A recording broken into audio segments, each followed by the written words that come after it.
नमस्कार, मैं हूं प्रेम शंकर सिंह और आप देख रहे हैं मन कही।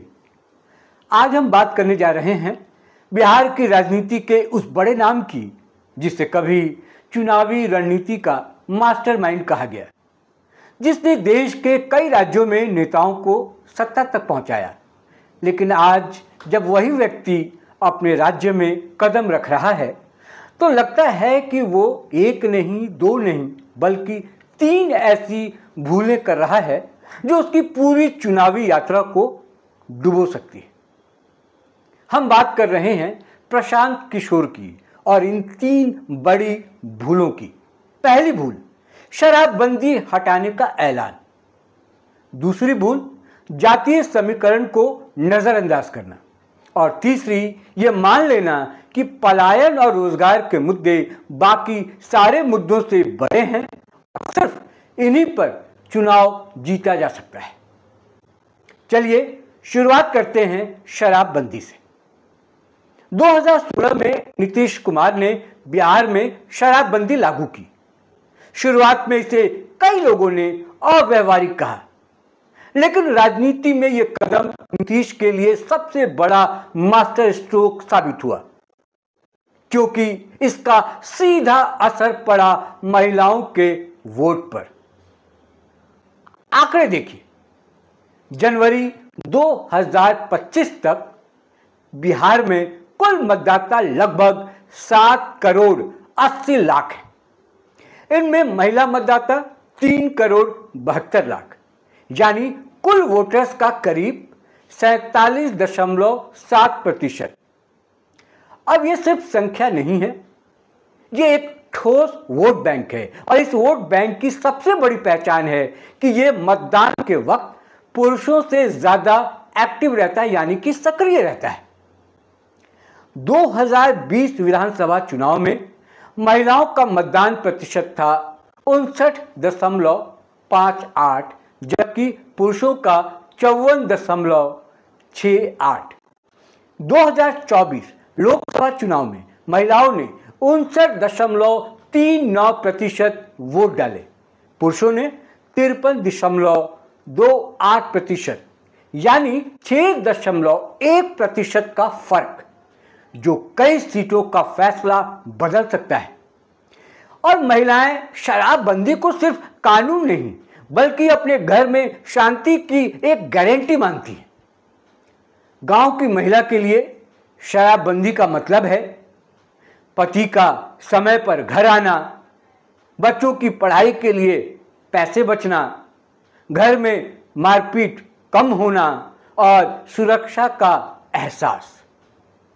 अगर शराबबंदी हटा दी जाए तो शराब फिर खुलेआम बिकेगी, घरेलू हिंसा बढ़ेगी और घर की कमाई फिर से शराब में उड़ जाएगी। प्रशांत किशोर ने कहा है कि वो सत्ता में आए तो शराबबंदी हटा देंगे। उनका तर्क है कि इससे तस्करी, भ्रष्टाचार और राजस्व का नुकसान हो रहा है। लेकिन यह तर्क गांव की उस महिला के सामने खोखला है जिसने शराबबंदी से अपनी जिंदगी में सुधार महसूस किया है। यह महिला सिर्फ सुनकर वोट नहीं देती, यह अपने अनुभव से वोट देती है। और अगर पी के शराबबंदी हटाते हैं तो यह महिला वोट बैंक सीधे उनसे दूर हो जाएगा। याद रखिए, नीतीश कुमार चाहे कितनी भी राजनीतिक मुश्किलों में फंसे हों, शराबबंदी को हाथ नहीं लगाते, क्योंकि उन्हें पता है कि यही महिला वोट बैंक उन्हें बचाए हुए है राजनीति। अब आते हैं दूसरी भूल पर जो प्रशांत किशोर कर रहे हैं, जातीय समीकरण को नजरअंदाज करना। बिहार में राजनीति का सबसे बड़ा सच है जाति। यहां चुनावी रणनीति बनाना जातीय समीकरण समझे वैसा ही है जैसे बिना नक्शे के जंगल में रास्ता ढूंढना। 2022 की जाति आधारित जनगणना के आंकड़े कह रहे हैं ओबीसी और ईबीसी की आबादी 63.14%। फिर से दोहराऊं, ओबीसी और ईबीसी की आबादी 63.14%, एससी यानी अनुसूचित जाति की आबादी 19.65%, 19.65% एससी की आबादी है। एसटी यानी अनुसूचित जनजाति 1.68% और बाकी सामान्य वर्ग 15.52%। यानी OBC plus EBC plus SC plus ST मिलकर 84% आबादी। अगर कोई नेता इस 84% को यानी कि 84% को इग्नोर करता है तो उसके पास बचता है सिर्फ 15% का वो सामान्य वर्ग जो खुद अलग अलग पार्टियों में बटा हुआ है। लालू यादव ने माई यानी कि मुस्लिम यादव समीकरण से सत्ता पाई। नीतीश ने ईबीसी प्लस महिला वोट बैंक से अपनी पकड़ बनाई। हर सफल नेता ने जातीय गणित साधा तभी सत्ता तक पहुंचा। पीके कहते हैं कि वो जाति से ऊपर उठकर विकास की राजनीति करेंगे। बढ़िया है, अच्छा है, सुनने में बहुत अच्छा लगता है, लेकिन जमीनी हकीकत यह है कि बिहार का वोटर पहले अपनी जातीय पहचान देखता है, फिर बाकी मुद्दे। यादव देखेगा कि उम्मीदवार यादव है या उसके हित में है। कुर्मी देखेगा कि उसकी जाति का प्रतिनिधित्व कौन कर रहा है। मुसहर, पासी, लोहार, नाई सबकी अपनी पहचान है और वोट उसी आधार पर पड़ते हैं।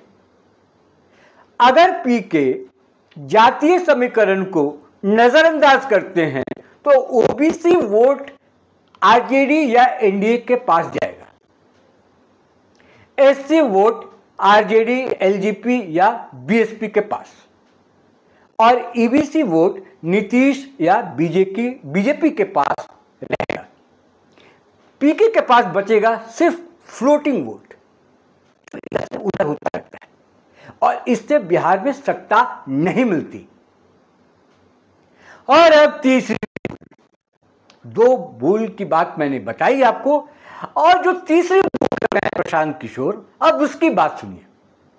पीके का यह मानना है कि पलायन और रोजगार के मुद्दे बाकी सभी मुद्दों से ऊपर है।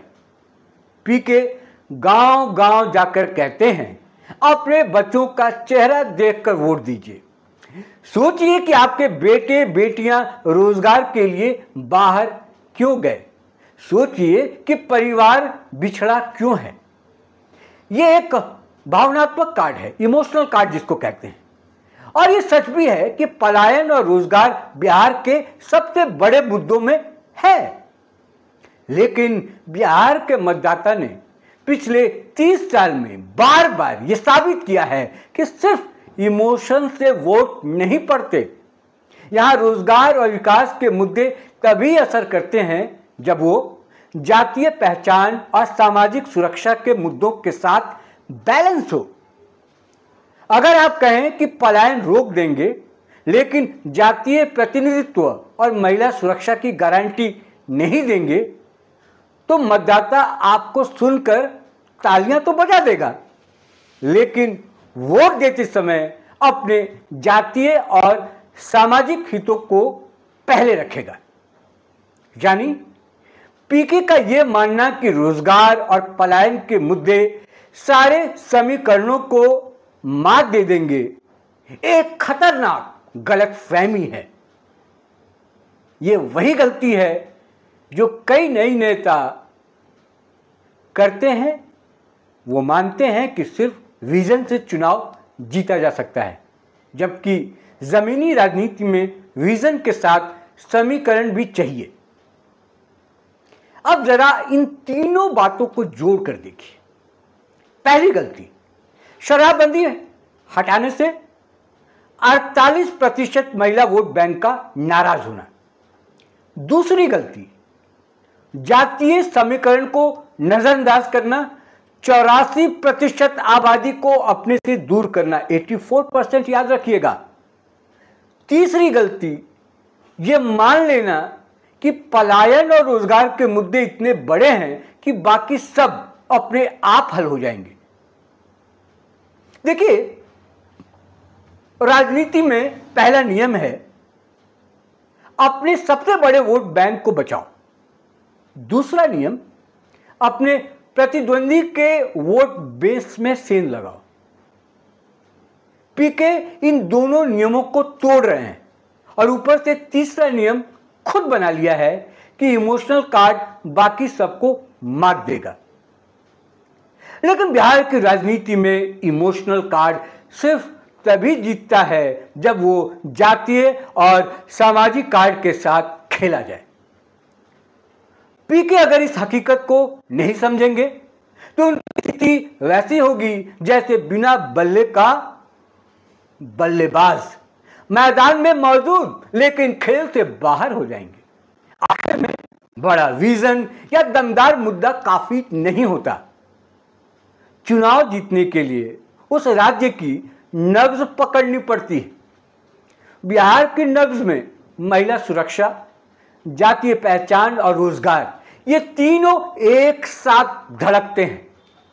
अगर आप इनमें से किसी को नजरअंदाज करते हैं तो बाकी दो भी आपके साथ नहीं चलते। पीके के लिए समय अभी भी है, लेकिन अगर उन्होंने अपने एजेंडे में यह बैलेंस नहीं साधा तो अगला चुनाव उनकी राजनीतिक यात्रा का पहला और आखिरी पड़ाव साबित हो सकता है। उम्मीद है कि मैं ये वीडियो जिस वजह से बनाई है आपको समझ में आया होगा कि प्रशांत किशोर जितना स्मार्ट समझ रहे हैं उतना स्मार्ट दरअसल है नहीं। अभी तक वो दूसरों को चुनाव लड़ाते रहे हैं, इस बार वो खुद चुनाव लड़ रहे हैं। तो ये दोनों भेद उनको समझना होगा, अंतर समझना होगा और उसी हिसाब से उनको रणनीति बनानी होगी। क्योंकि मैं बार बार कहता हूं कि अभी तक आपने दूसरों के लिए रणनीति बनाई है, इस बार खुद के लिए रणनीति बनानी है, तो कहीं आप जीरो पर आउट न हो जाएं। ये 3 भूल मैंने बताई है जो आप कर रहे हैं। अगर नहीं समझेंगे तो ये तीनों जो भूल आप कर रहे हैं वो आपको चुनाव में पीछे, बहुत पीछे कर देगा। आज इस वीडियो में इतना ही। फिर किसी मुद्दे विषय के साथ मुलाकात होगी, चर्चा विश्लेषण होगा। जिन लोगों ने मन कही को सब्सक्राइब अभी तक नहीं किया है, सब्सक्राइब कर लें। मुझे फिलहाल दीजिए इजाजत। नमस्कार।